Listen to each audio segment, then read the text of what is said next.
बच्चों, हम आज आपके सामने भाषा संज्ञान एवं समाज की यूनिट सेकंड लेकर आए हैं, जिसका नाम है भाषा की प्रकृति और स्वरूप।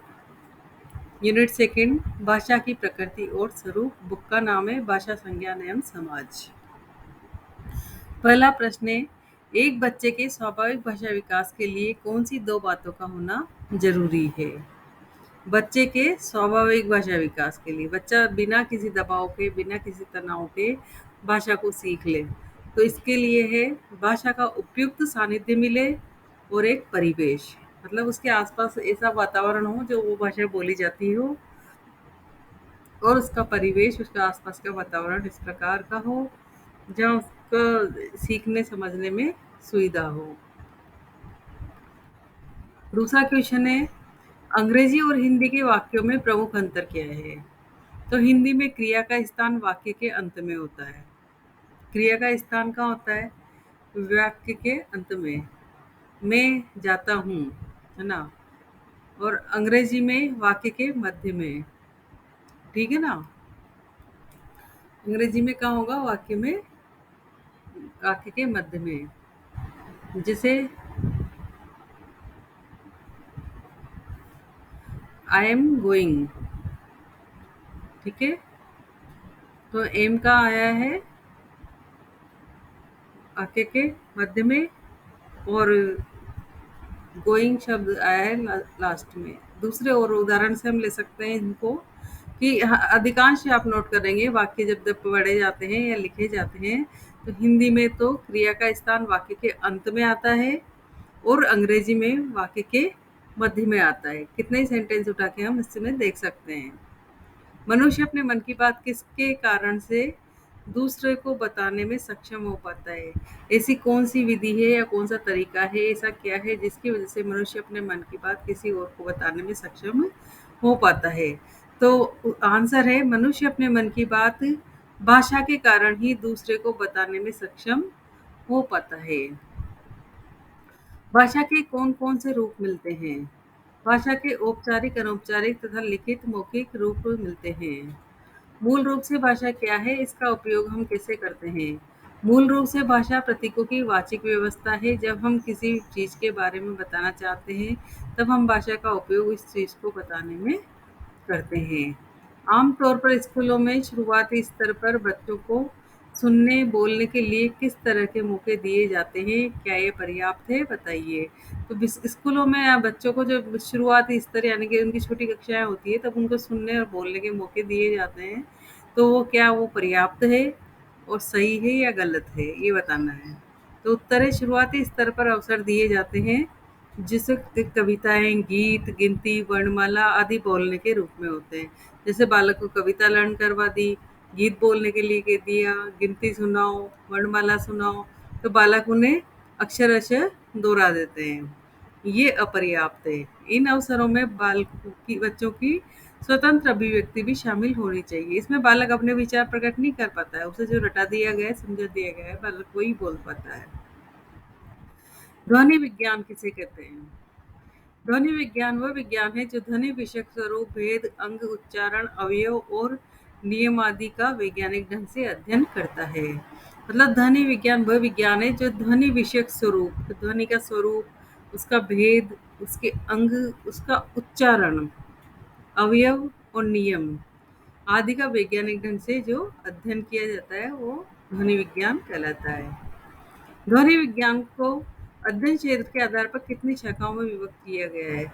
अध्ययन क्षेत्र के आधार पर ध्वनि विज्ञान को 3 शाखाओं में विभक्त किया गया है। एक तो उच्चारण मूलक, दूसरा श्रवण मूलक और तीसरा ध्वनिग्राम। अगला क्वेश्चन है, वर्ण या अक्षर किसे कहते हैं? अ, आ, आदि जब वागिंद्रिय द्वारा व्यक्त होते हैं, तब ये ध्वनियाँ कहलाती है। जब ये हम वागिंद्रिय द्वारा व्यक्त होते हैं, यानी कि हम इनको अपने कंठ से, अपने मुँह से, अपने कंठ से स्वर निकाल के इसको बोलते हैं, तो हमारे मुँह से जब ये बाहर आते हैं, इस शब्दों के रूप में या ध्वनि के रूप में, है ना? किसी स्वर के आवाज़ के रूप में जब ये बाहर आते हैं, तो उसको बोलते हैं, अपन ध्वनियाँ बोलते हैं। इनके लिखित रूप को वर्ण कहते हैं। अब जब इन्हीं प्रतीक चिन्हों को हम बोल रहे हैं, उन्हीं को हमने लिख लिया, तो इन चिन्हों को लिख लिया तो वो उसको बोल देते हैं हम वर्ण। इसे हम निम्नानुसार भी परिभाषित कर सकते हैं। वर्ण या अक्षर उस मूल ध्वनि को कहते हैं जो कान का विषय है। क्या है? वर्ण या अक्षर उस मूल ध्वनि को कहते हैं जो कान का विषय है और जिसका खंड न हो सके। वर्णमाला किसे कहते हैं? वर्णों के उच्चारण समूह को वर्णमाला कहते हैं। स्वर और व्यंजन किस कोटि की ध्वनियाँ होती है? इनके प्रयोग में परिवर्तन करने से किस में परिवर्तन आ जाता है? स्वर और व्यंजन सार्थक ध्वनियाँ होती है। इनके प्रयोग में परिवर्तन करने से शब्द के अर्थ में परिवर्तन आ जाता है। हमें हमारे स्वर को और व्यंजन को सही तरीके से प्रयोग में करते हुए काम में लेना चाहिए, ताकि जो अर्थ हम समझाना चाहते हैं सामने वाले को, उसको अर्थ वैसे के वैसे ही समझ में आ जाए। ध्वनि और वर्ण में अंतर बताइए।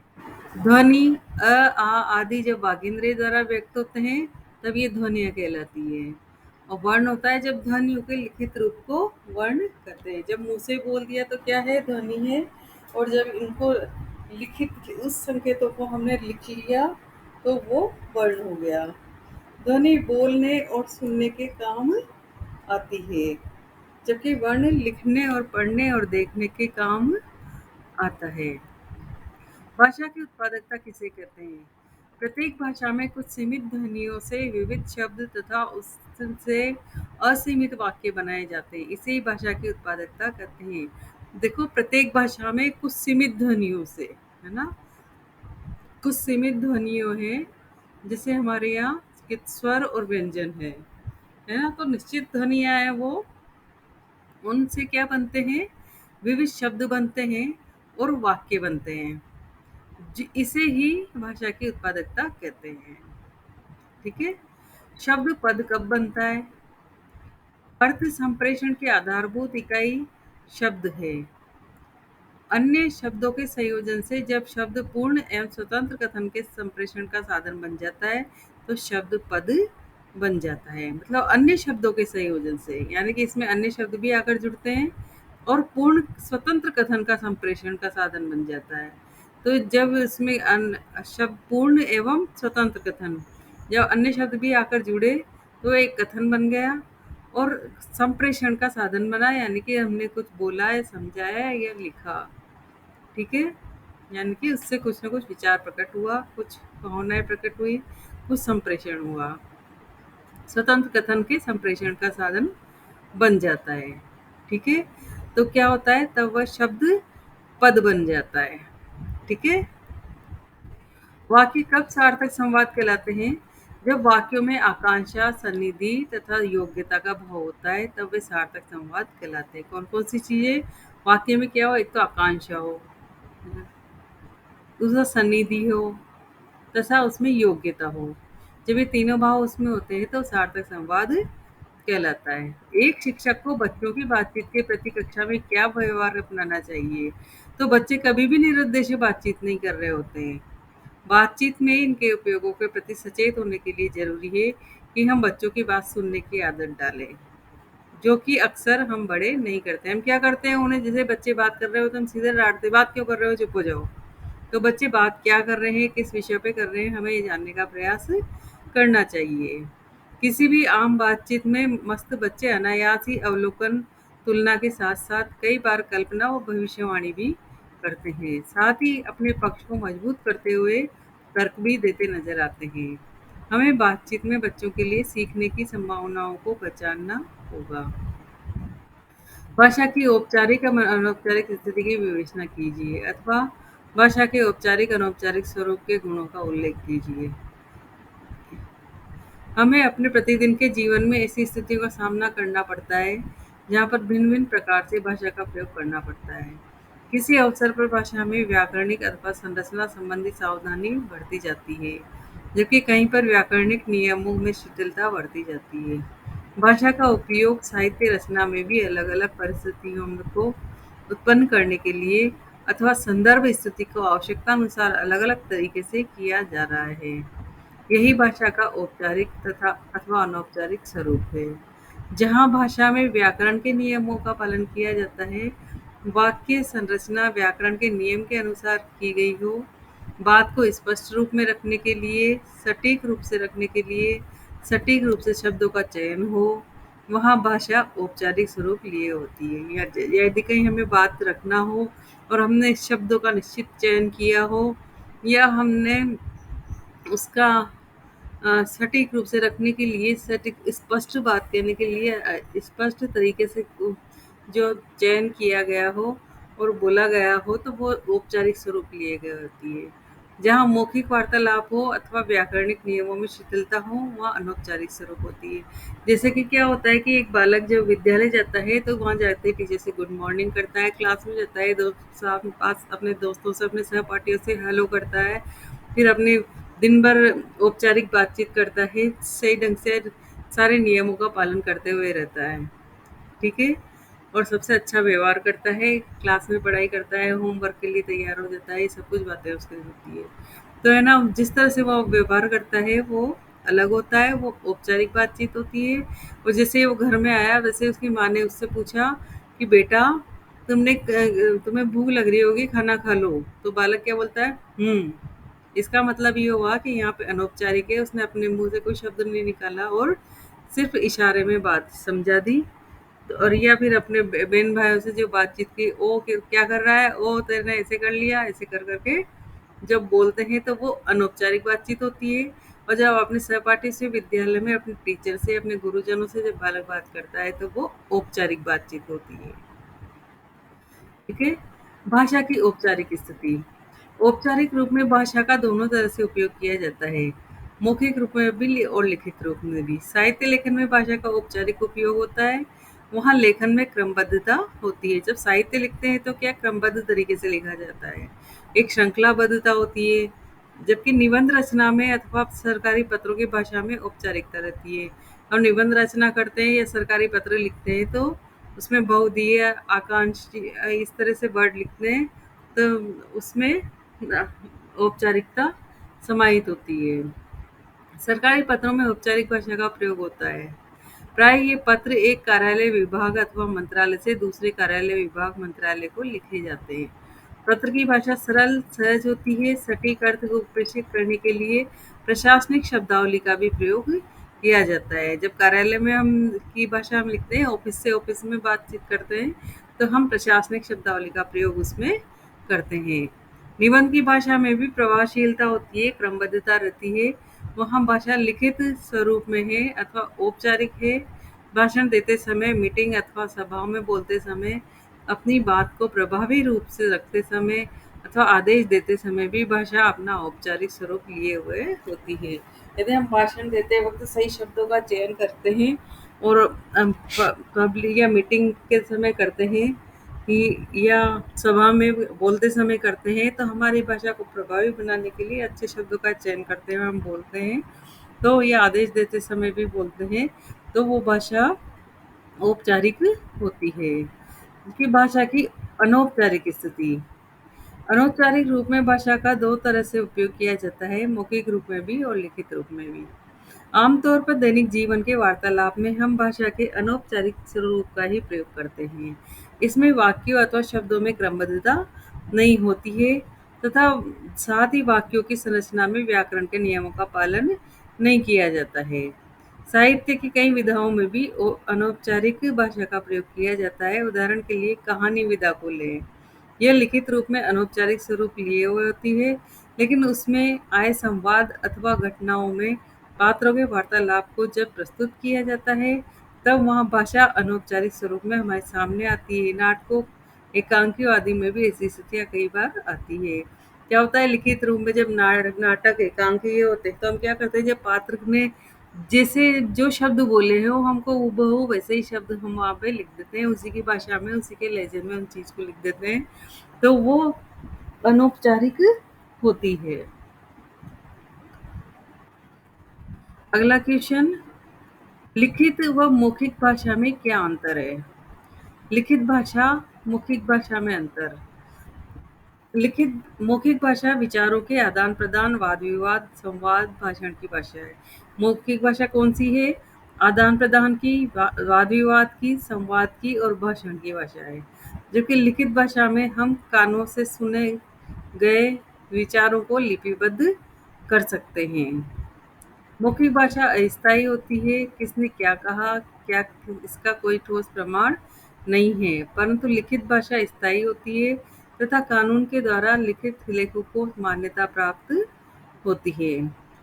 लिखित भाषा के माध्यम से एक युग की साहित्यिक, आर्थिक, सामाजिक तथा ये धार्मिक आदि परंपराओं को भावी पीढ़ी के लिए सुरक्षित रखा जा सकता है, जो कि मौखिक भाषा में ऐसा नहीं किया जा सकता। लिखित साहित्य व वैज्ञानिक उपलब्धियों को एक से दूसरे देश वाले भी पढ़कर ज्ञान प्राप्त कर लेते हैं, क्योंकि मौखिक साहित्य में तो एक दूसरे के सामने होना जरूरी होता है, वक्ता और श्रोता का। तो वक्ता ने कहा और श्रोता ने सुना, वहाँ बात पूरी हो जाती है। लेकिन लिखित साहित्य यदि कुछ है तो वो क्या होता है कि एक देश से दूसरे देश तक चला जाता है और वहाँ के लोग पढ़कर उसका ज्ञान प्राप्त कर लेते हैं।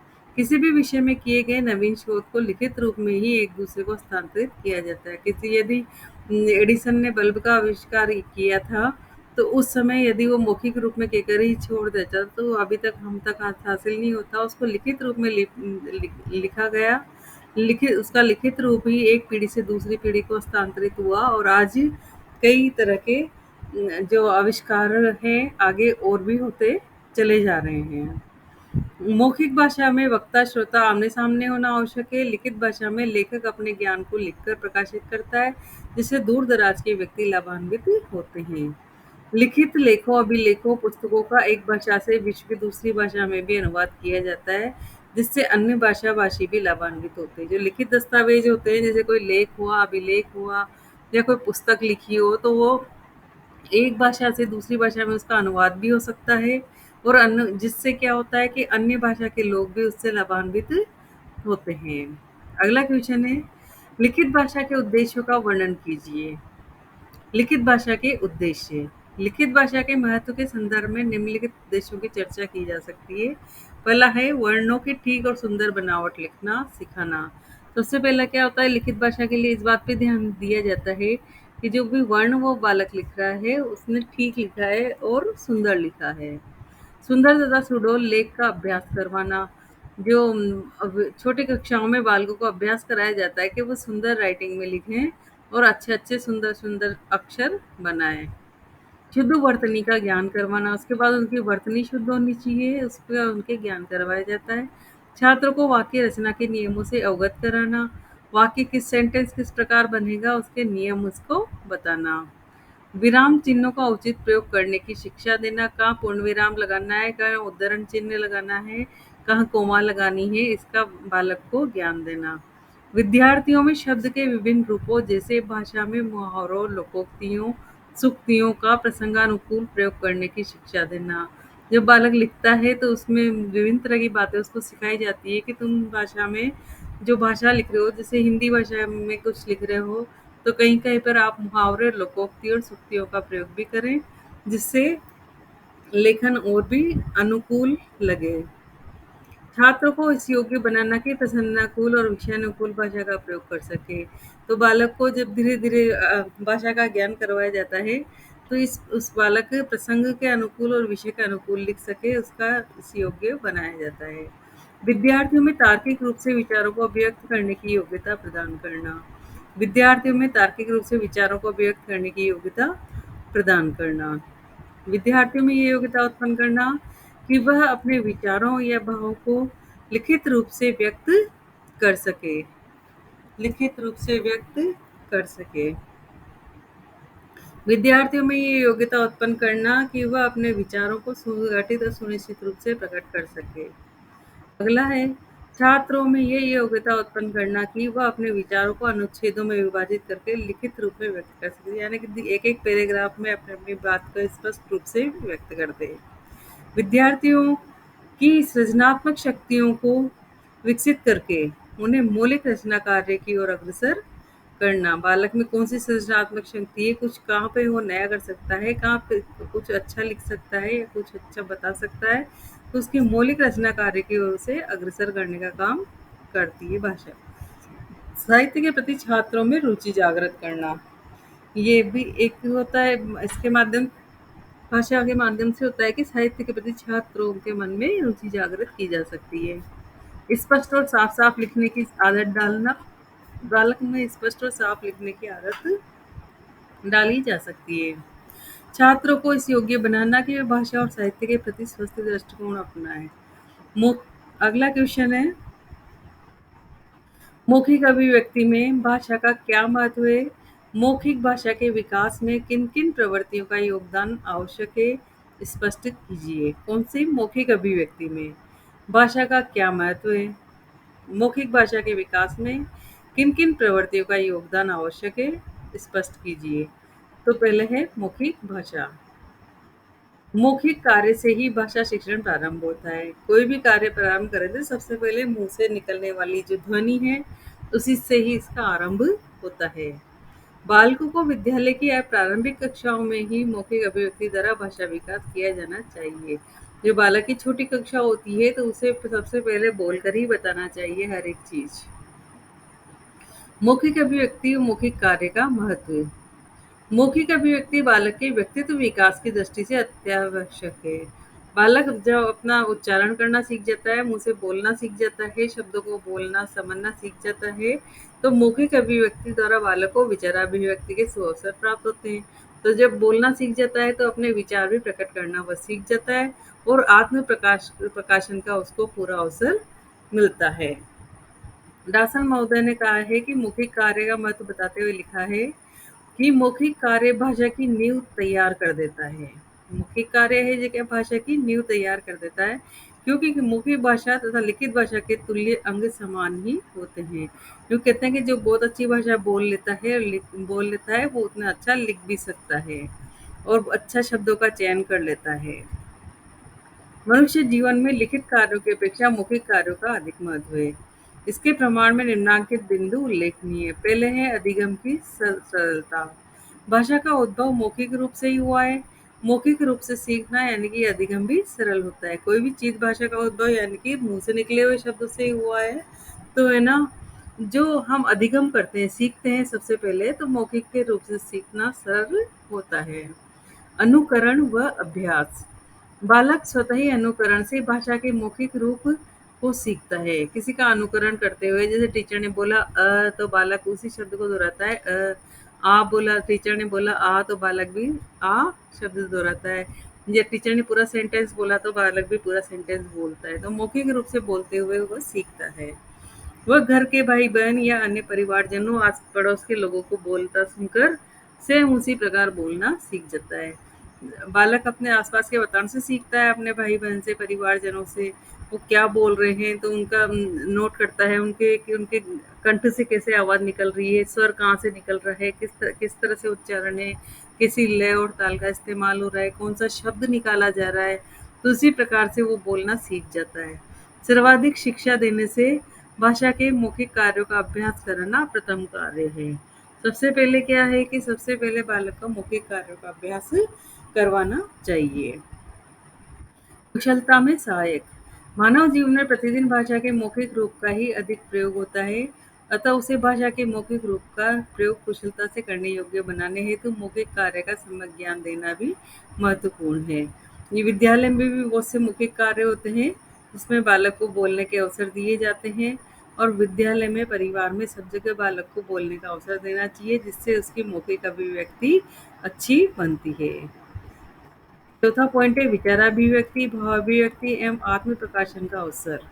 मौखिक कार्य द्वारा बालक को विचाराभिव्यक्ति और भावाभिव्यक्ति के अवसर प्राप्त होते हैं, आत्म प्रकाशन का पूरा अवसर मिलता है। शुद्ध उच्चारण या अभिव्यक्ति का सरलतम रूप। हम जैसा बोलते हैं प्राय वैसा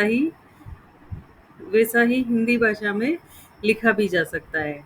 अतः बोलना शुद्ध आवे तो लिखना भी सीख सकेगा। स्पष्टीकरण में सरलता।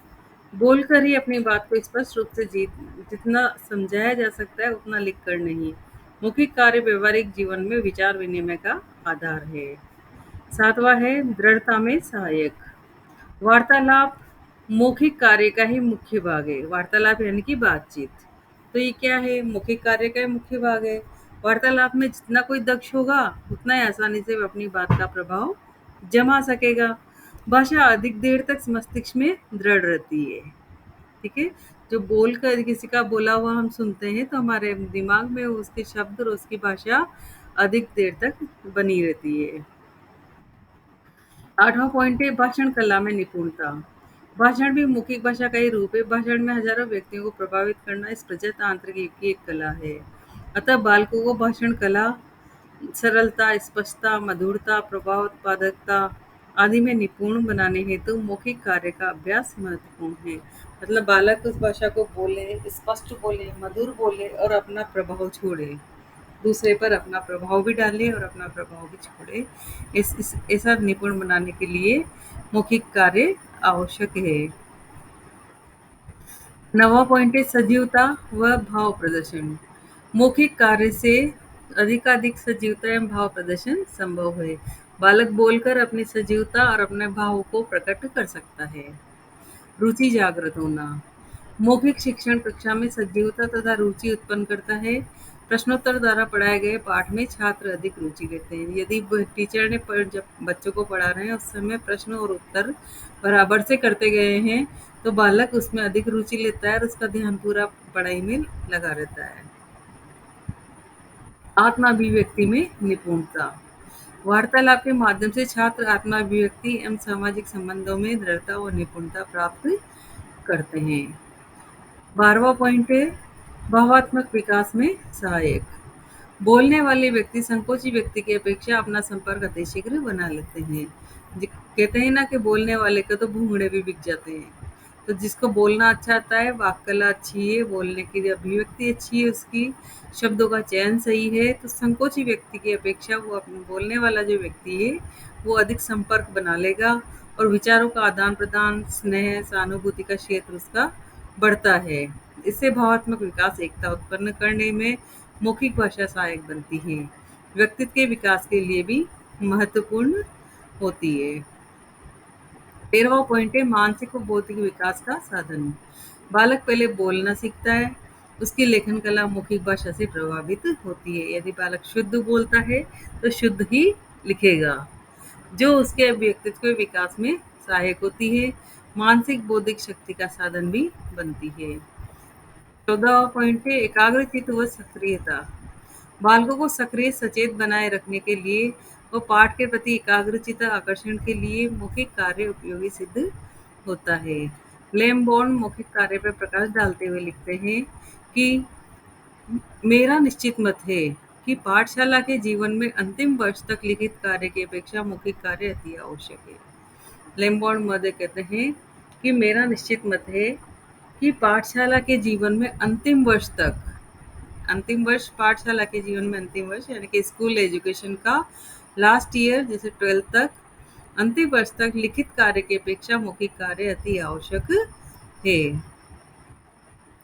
आगे इसमें है मौखिक भाषा के विकास में प्रवृत्तियों का योगदान। बालकों को विद्यालयों में प्रारंभिक कक्षाओं से ही मौखिक अभिव्यक्ति या मौखिक कार्य की शिक्षा दी जानी चाहिए। विद्यालय में समय समय पर वाद विवाद, भाषण, कविता पाठ, अंत्याक्षरी, बाल सभा, कवि सम्मेलन, कवि दरबार, अभिनय आदि कार्यक्रम आयोजित किए जाने चाहिए। बालक को मौखिक कार्य की शिक्षा देने के लिए क्या क्या करना चाहिए? एक तो भाषण, वाद विवाद, अंताक्षरी, बाल सभा, कवि सम्मेलन, अभिनय आदि कार्यक्रम आयोजित किए जाने चाहिए। बालकों को इन कार्यक्रमों में अधिकाधिक भाग लेने हेतु प्रेरित कर अपने विचारों को प्रकट करने का अधिक अवसर प्रदान किया जाना चाहिए, ताकि उनकी अशुद्धियों को समझा और समझाया जा सके। इसके अतिरिक्त कक्षा में अध्यापक और बालकों में परस्पर वार्तालाप के आधार पर मौखिक कक्षा कार्य पूरा करें। बालक को जो मौखिक कक्षा कार्य दिया जाता है वो टीचर और बालकों के बीच में जो वार्तालाप होती है, बालक की बात को समझो, उसका उत्तर दो, उसको सुनो, इस तरीके से और बालक को सही गाइडेंस दो, उसको सही दिशा की ओर प्रवृत्त करें।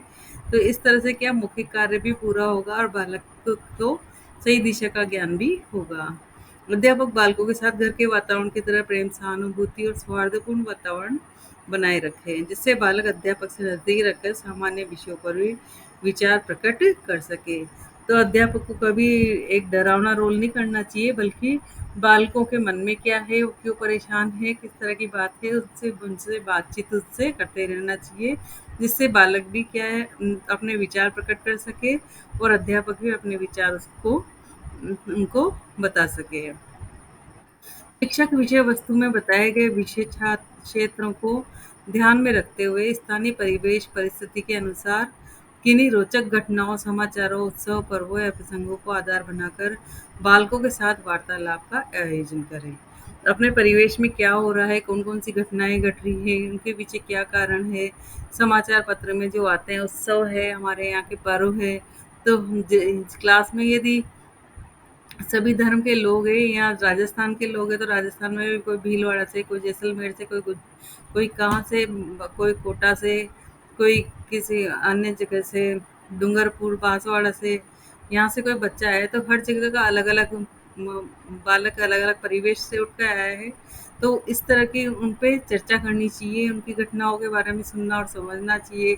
उनके उत्सव अलग अलग धर्मों के, हिंदू, मुस्लिम, सिख, ईसाई, बौद्ध, जैन, जिन भी धर्म के, तो उनके धर्मों के जो उत्सव और पर्व होते हैं उनका वहाँ पर मनाना चाहिए, और उनके जो प्रसंग होते हैं उनके उनके आधार पर उन पे बातचीत करते रहना चाहिए। ठीक है? जिससे क्या हो, समय-समय पर इस तरह के वार्तालाप का भी आयोजन करें और कार्यक्रमों का भी आयोजन करें जिससे बालक की अभिव्यक्ति अच्छी हो। मुझे उम्मीद है आपको ये चैप्टर समझ में आ गया होगा। हमारे चैनल को लाइक, शेयर एंड सब्सक्राइब करें। धन्यवाद।